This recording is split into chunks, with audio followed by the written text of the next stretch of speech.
স্বাগতম সকলকে। আজ আমরা যাচ্ছি কুষ্টিয়ার মিরপুর উপজেলার পুরাধা কাপড়ের হাটে, যেখানে দেশের দক্ষিণ পশ্চিমাঞ্চলের বৃহত্তম পাইকারি কাপড় বাজার। এটি শুধু একটি হাট নয়, এটি কাপড় ব্যবসার প্রাণকেন্দ্র, হাজার হাজার মানুষের জীবিকা ও অর্থনীতির প্রধান স্তম্ভ। চলুন দেখে নেওয়া যাক এর ইতিহাস, ব্যবসা বাণিজ্য এবং কেন এটা শিক্ষামূলক। এখানে কাপড়ের বাজার শুরু হয়েছিল প্রায় অর্ধ শতক আগে কুষ্টিয়ার মিরপুর উপজেলার পুরাধা এলাকায়।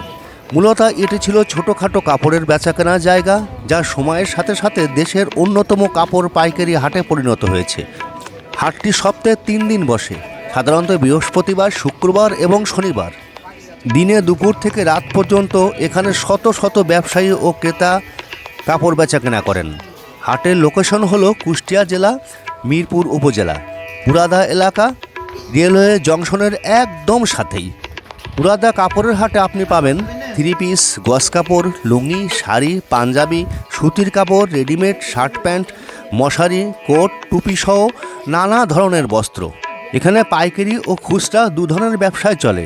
ব্যবসায়ীরা দেশের নানা কোণ থেকে এখানে আসে কাপড় কিনতে এবং পরে তা নিজের বাজারে বিক্রি করে।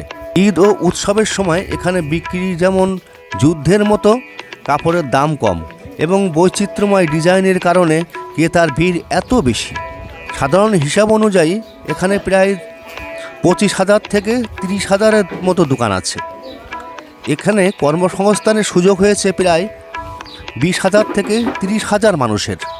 তাই বলা যায় এটি শুধু বাজার নয়, এটি এক বিশাল অর্থনৈতিক একক, যেখানে লোকজন জীবিকা নির্বাহ করে।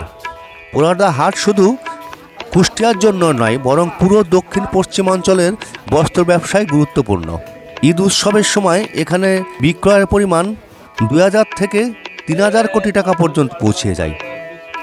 এই হাটে ক্রেতা ও পাইকারীদের সাশ্রয়ী দামে বাজার দেয়, স্থানীয় ব্যবসায়ীদের লাভের সুযোগ বাড়ায়, বিভিন্ন অঞ্চলের ব্যবসায়ীদের সংযোগ ঘটায়।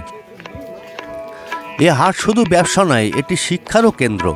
এখান থেকে শিক্ষার্থীরা জানতে পারে বাজারের অর্থনীতি কেমন করে কাজ করে, চাহিদা যোগান সম্পর্কে জানতে পারে, পাইকারি ও খুচরার পার্থক্য জানতে পারে এবং উদ্যোক্তা হওয়া কীভাবে সম্ভব সেটাও জানতে পারে।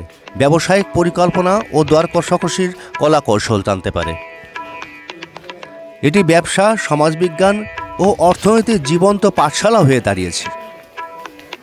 এই হাটের একটি বড় সমস্যা যানজট ও ব্যস্ততা, পর্যাপ্ত কাঠামোর অভাব, পরিচ্ছন্নতা ও স্যানিটেশনের সমস্যা। এসব মিটিয়ে যদি আধুনিকতা যুক্ত করা যায়, তাহলে পুরাধা হাট আরও উন্নত ও সুশৃঙ্খল হয়ে যাবে। পুরাধা কাপড়ের হাট এটি শুধু কাপড় বেচাকেনার জায়গা নয়, এটি দক্ষিণ পশ্চিমাঞ্চলের বাণিজ্য ও ঐতিহ্যের পরিচায়ক। আপনি যদি কখনো কুষ্টিয়া আসেন, এই হাটটি ঘুরে দেখবেন নিশ্চিত। কমেন্টে জানিয়ে দিন আপনার অভিজ্ঞতা, অথবা কোথায় এমন হাট আরেকটি দেখা যায়। লাইক দিন, সাবস্ক্রাইব করুন, শেয়ার করতে ভুলবেন না। আর পরবর্তী ভিডিও দেখার আমন্ত্রণ জানিয়ে আজকের মতো এখানেই রাখছি। সেই পর্যন্ত ভালো থাকুন।